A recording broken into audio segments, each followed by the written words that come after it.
Rupavahini News, bringing you the news locally and internationally. I'm Chamindi Samarasekara. I'm Manoj Shetty. A look at the headlines.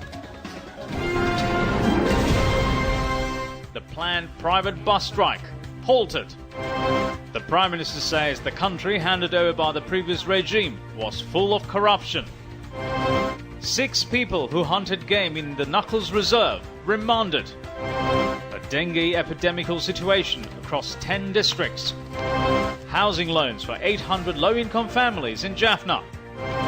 80 perished in 2 IS attacks in Iraq. On to those and other stories in detail now.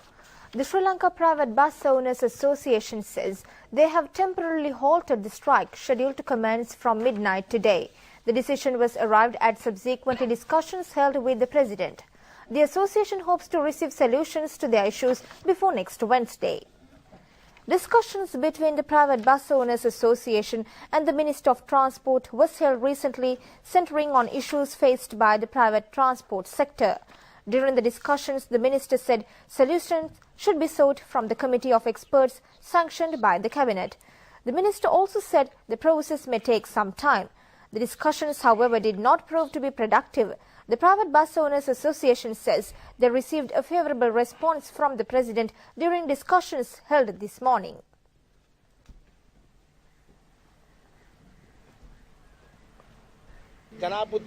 Chairman of the Private Bus Owners Association, Gamunu Vijayaratne, said the issues such as bus fares, joint timetables and irregularities at the commissions were informed to the President. He divulged the President had promised to hold discussions with the Prime Minister and the Minister of Transport and take necessary measures pertaining to bus fares.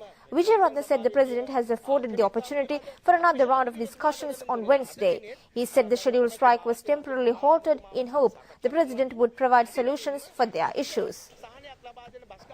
කඩිනමින්ම කටයුතු කරනවා කියලා ඒකම අපිට බදාදා දිනේදී නැවත සාකච්ඡාවක් අවස්ථාව ලබා දුන්නා ශ්‍රී ලංකාවම ඒ වගේ සියලුම ආයතනත් එක්ක බදාදා ජනාධිපති ලේකම් කාර්යාලයේ හවස නැවත වර සාකච්ඡාව ලබා දීලා තියෙනවා. අතිගරු ජනාධිපතිතුමා අපේ බස් කර්මාන්තකරුවන්ට සංවේදීව අහුම්කම් දීලා අපේ තියෙන ගැටලු निराකරණය කරන්න කටයුතු කරනවා කියලා එතුමාට ගරු කරලා අපි ක්‍රියාත්මක කරන් තිබ්බු වැඩ වර්ජනයේ తాවකාලිකව අත්හිටවන්න කටයුතු කරනවා. The temporary halt of the strike was communicated to the public in various areas via PA systems. Bus owners said the services will be in operation tomorrow without inconveniencing the public. President Maithripala Sirisena has condemned the terrorist attack in the capital of Bangladesh, Dhaka.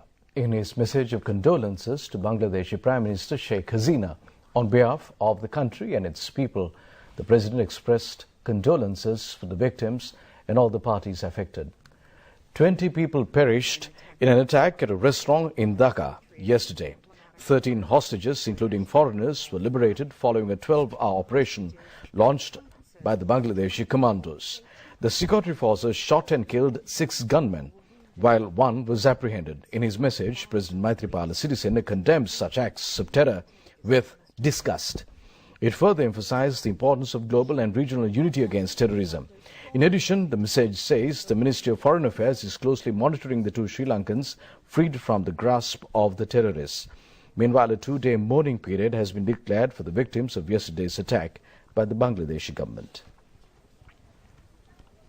Prime Minister Ranil Wickremesinghe says, unlike Singapore, Switzerland, the nation which the previous regime handed over is engulfed with corruption. He said the present government has taken measures to transform the country into one armed with new technology and financial well-off public. The Premier made the remarks whilst joining the promotional program to recruit new members to the United National Party in the Badulla district. The Prime Minister awarded party membership to the new members of the district. The Prime Minister and Minister Harin Fernando also toured the city in a 3-wheeler. Prime Minister Ranil Wickremesinghe said the global community ignored the country under the previous regime and cast it aside as a nation with murderers. He added at present the global community harbours a favourable outlook towards the country, and Minister of Foreign Affairs Mangala Samaraweera has visited various countries and has made contributions to this end. He added the difference between the 2 regimes is the exceptional reception received by the country at present from the global community. Speaking on the development, the Premier revealed investors have requested land for the establishment of industrial zones. Accordingly, he said the first 1,000 acres will be provided from Hambantota. He made evident a mega tourist zone is being established centering Hambantota, amalgamating Biyagama, Katunayaka, Koggala and Sitavaka zones. He also said large-scale development is planned in the Uva province centering Monaragala. The Premier revealed the Minister of Southern Development has said the necessary water for the project could be provided from the Nilwala River. Once completed, he said the economy in such areas will surpass the likes of the trade zones in the Western province.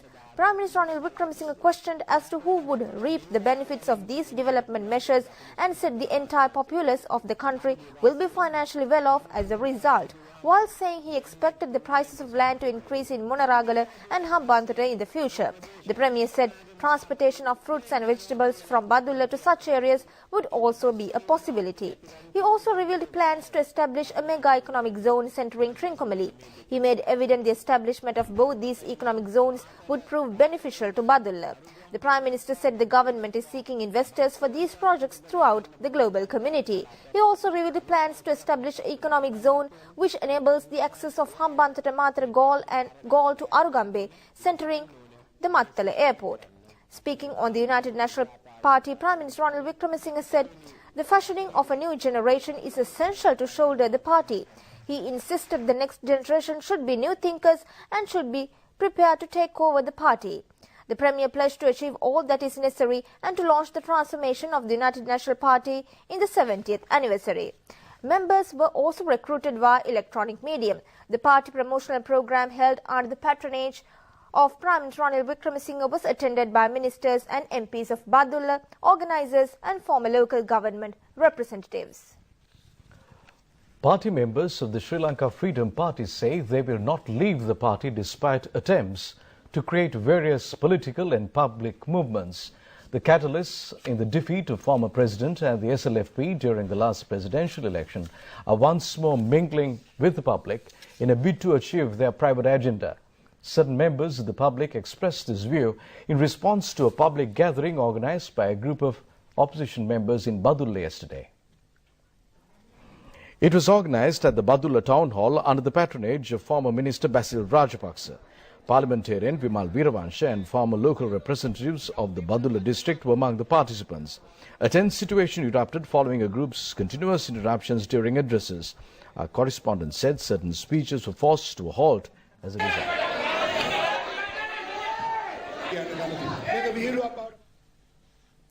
6 persons suspected of game hunting within the Knuckles Reserve have been remanded till the 7th.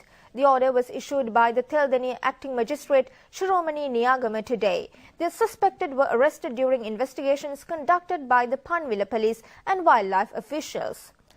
The matter was much talked about following the publication of photographs of the suspects posing with carcasses in social media. Subsequently, animal rights groups, civil activists and various cadres urged legal action against the suspects. Panvila police yesterday apprehended 2 of the suspects posing in photographs. The absconded chief suspect, 30-year-old Mohammed Sharaf, surrendered to police today through a legal counsellor. Police say he is an assistant superintendent. 5 other suspects in the ages of 20, 22, 28, 33 and 42 are residents of Panvila and Navala. The suspects have confessed to have hunted game for the last 5 years in St. John's Estate and Madulkale. 2 air rifles, pellets and a gas-powered pistol have been taken into custody from the possession of the suspects. The Ministry of Health says a dengue epidemical situation is prevalent in 10 districts. Colombo, Gampaha, Kandy, Kalutara and Mathale have been highlighted as high-risk districts. The epidemiology unit says persons contracting dengue as well as the ones succumbing to the epidemic are under the age of 15. 20,954 suspected dengue patients have been reported within the last 6 months. 46% of the figure is reported from the Western Province. The National Dengue Eradication Program as well as special programs by the Ministry of Health are underway for the expeditious eradication of the dengue epidemic. Among the measures taken are public awareness programs and fumigation. Penalizing the person subsequent to inspection of dengue breeding habitat is also underway.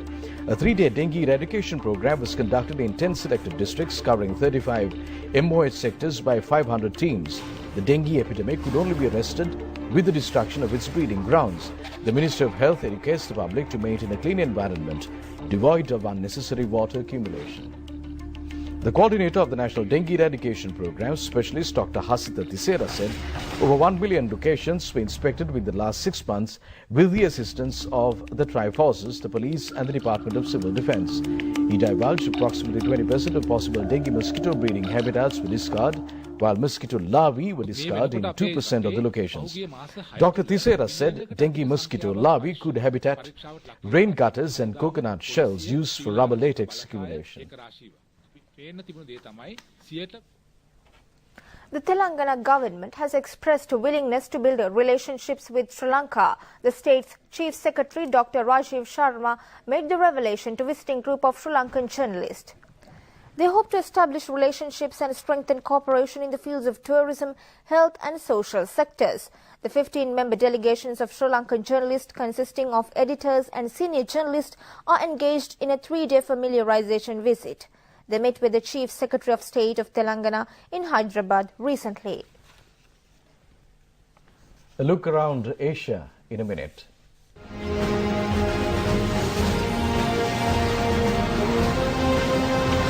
Five people were killed yesterday when a part of a raised platform collapsed due to heavy rain in northern Uttar Pradesh state. 12 miners were trapped in a flooded coal mine in China's Shanxi province. 94 miners were there when the accident occurred yesterday.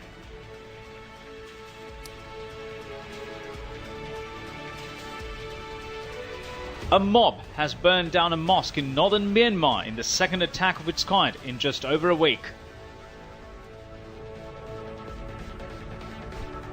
North Koreans, including high-ranking officials, held a massive rally to pledge their loyalty to their leader Kim Jong-un, who recently received a new title.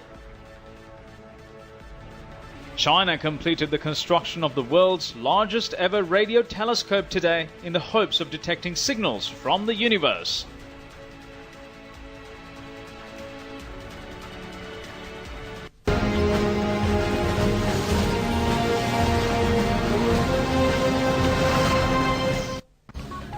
Housing loans were provided to 800 families of low income in the Jaffna district under the Samata Sevana Visiri housing loan program.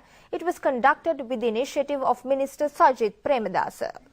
The function in this regard was held at the Veerasingham Hall, Jaffna today. Housing loans amounting to 82 million rupees were awarded. Addressing the occasion, Minister Sajid Premadasa said plans to build an Udagam Mane consisting of 625 houses in the Jaffna district is in the pipelines. Similar programs will be conducted in the Mana and Vaunia at the respective town halls tomorrow to present housing loans to low-income families.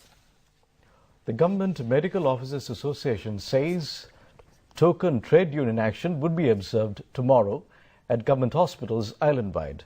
The government dental surgeons and the Ayurvedic Medical Officers Union will support the measure. The GMO says that the token trade union action centered on several demands will be conducted from 8 a.m. till noon tomorrow.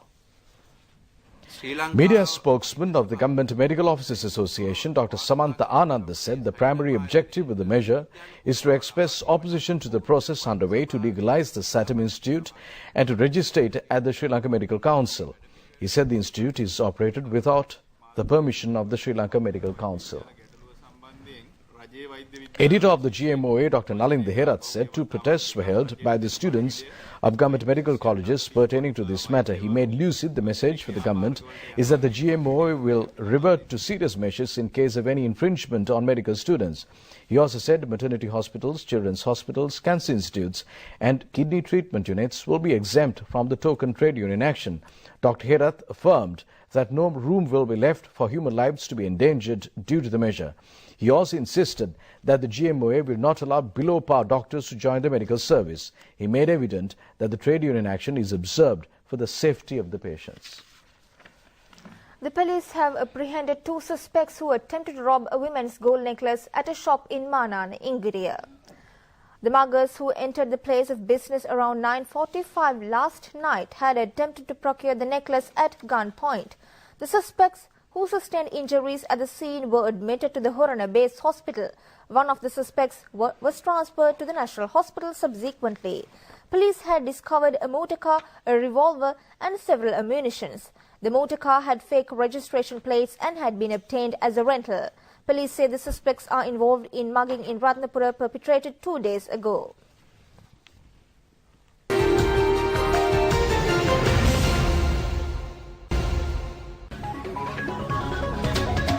Welcome back and moving on to international news.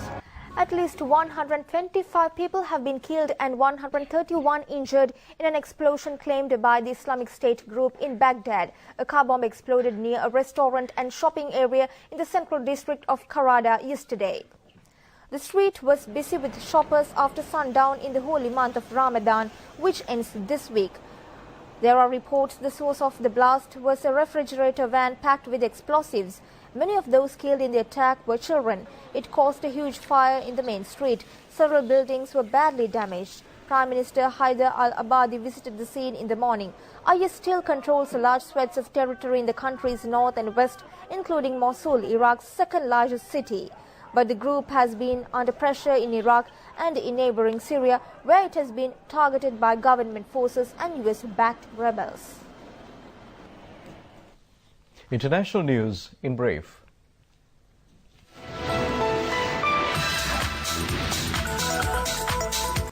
Australia will not know the result of its federal election for days as counting in tight seats continues. 12 out of 150 lower house seats remain in doubt, with counting of pre-poll, postal and absentee votes to resume on Tuesday. The official Australian Electoral Commission tally has Labor on 71 seats and the ruling Liberal National Coalition on 67 seats. Independents and minor parties gained an unprecedented share of the vote. Australian newspapers announced the cliffhanger to Saturday's election of soon as voting cafe. 5 people have been shot dead and at least 20 injured in a cafe in northeastern Serbia. The gunman killed his wife and another woman before randomly shooting at other customers at the cafe. 3 children were among those injured in the attack near the city of Zrenjanin, the Interior Minister said. The gunman was arrested and police are investigating his motive, which is believed to be jealousy.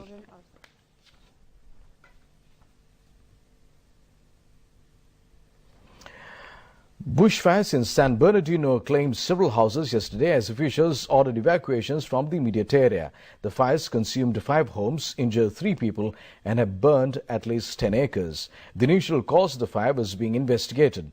The wildfire season began in May. Some 4,800 firefighters are battling infernos across the state. At least 55 people have been killed in northern Pakistan and India in flash floods and landslides triggered by heavy monsoon rains from Saturday to Sunday. Floods in the Chitral district of Pakistan damaged houses and a mosque, killing at least 30. Another 25 are now known to have died in floods and landslides in India's Uttarakhand and Arunachal Pradesh states in recent days. On a hot summer's day in Washington, D.C., hundreds of tourists and residents retreated indoors to the National Building Museum for a cool experience.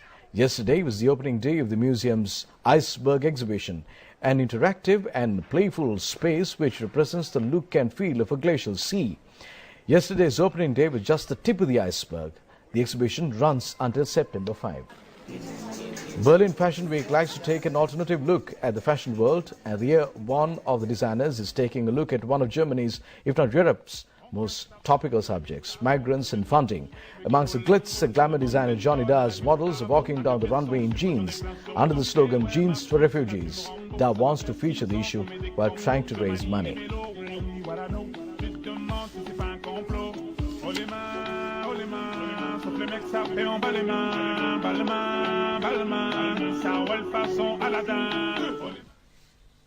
Let's have a look at the movie cafe this week.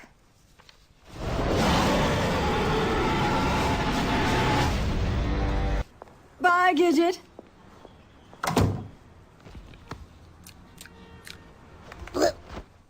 The Secret Life of Pets is a 2016 American 3D computer animated comedy film produced by Illumination Entertainment. The film is directed by Chris Renaud and Yaro Cheney and written by Brian Lynch, Cinco Paul and Ken Daurio. The film stars Louis C.K., Eric Stonestreet, Kevin Hart, Steve Coogan, Ellie Kemper, Bobby Moynihan, Lake Bell, Hannibal Buress and Albert Brooks. The film premiered on June 16, 2016 and is scheduled to be released in the United States on July 8 by Universal Pictures. Jackson derives a 2016 Tamil horror comedy film written and directed by Dharani Dharan starring Sibiraj, Satyaraj and Bindu Madhavi in the leading roles while Karunakaran plays an important role. Featuring music composed by Siddharth Vipin and editing by Vivek Harshan, the film was released on 1st July.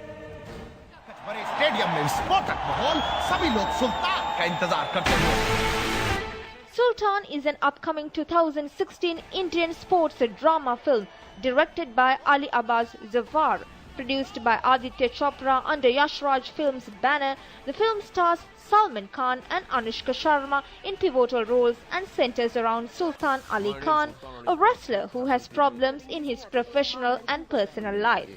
From a small-town wrestler in Haryana, Sultan achieves global fame winning bouts at the 2010 Commonwealth Games in Delhi, the 2011 FILA Wrestling World Championships in Istanbul and the 2012 London Olympics.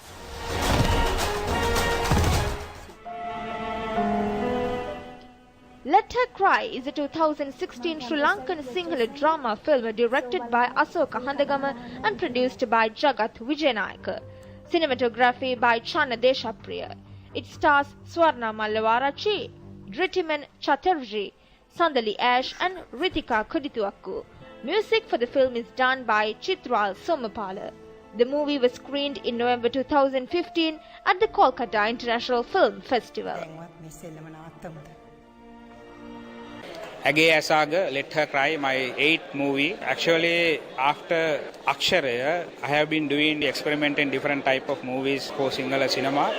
This is the latest outcome of those exercises. It was open to general audience as well. According to the responses I got from them, I think this will be appealing to all audiences in Sri Lanka. Theme is a bit unusual, one can say, but it is very common experience for all of us in this country.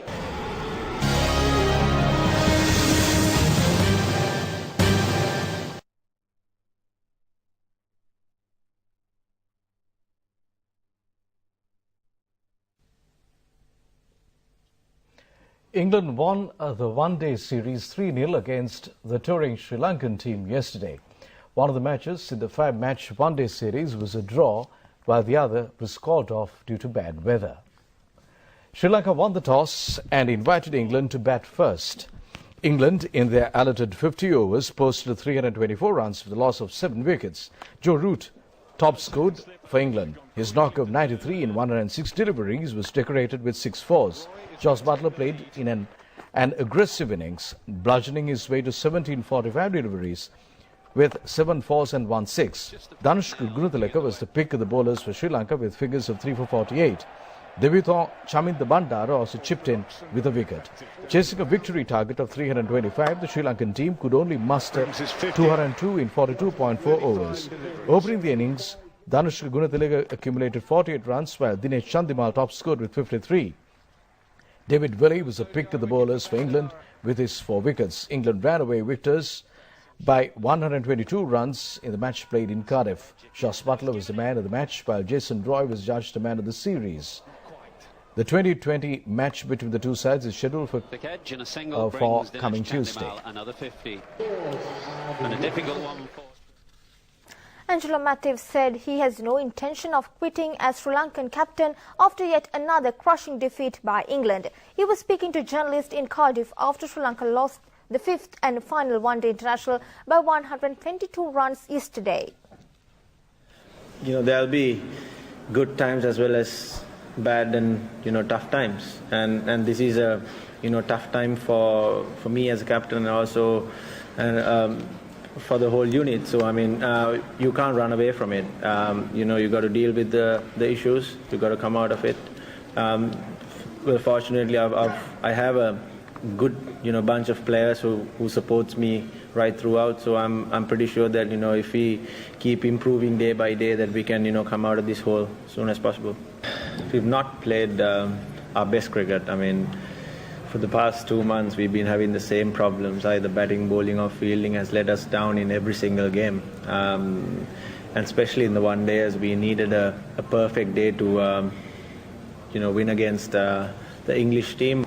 We didn't have that perfect game and perfect day, so we paid the price. I mean, congratulations to the English boys, the way they played. They put us under a lot of pressure. They didn't give us the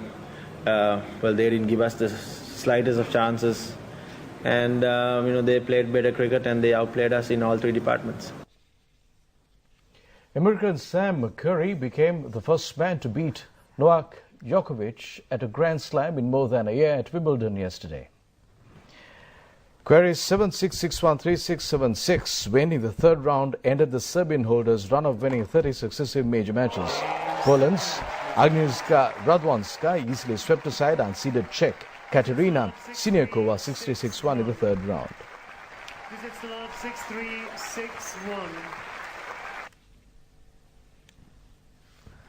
Michael Phelps gave the home fans one last thrill when he touched first in the 100 meters butterfly at the US Olympic trials yesterday in his final race in an American pool. The world record holder and 3-time Olympic champion in the event, Phelps would not be denied a winner send-off as he charged to the wall to the roar of a capacity crowd in a time of exactly 51 seconds, just ahead of Tom Shields.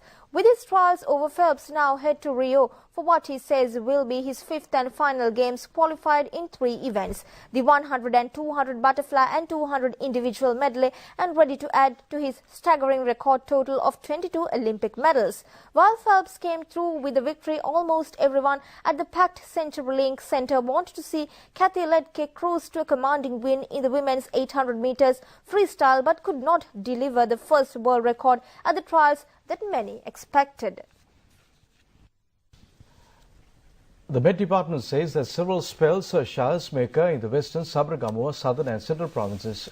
Showers or thundershowers may occur in the north, central, eastern and Nuwa provinces after 2 p.m. There may be temporary localized strong winds during thundershowers. The general public is kindly requested to take adequate precautions to minimize damages caused by lightning activity.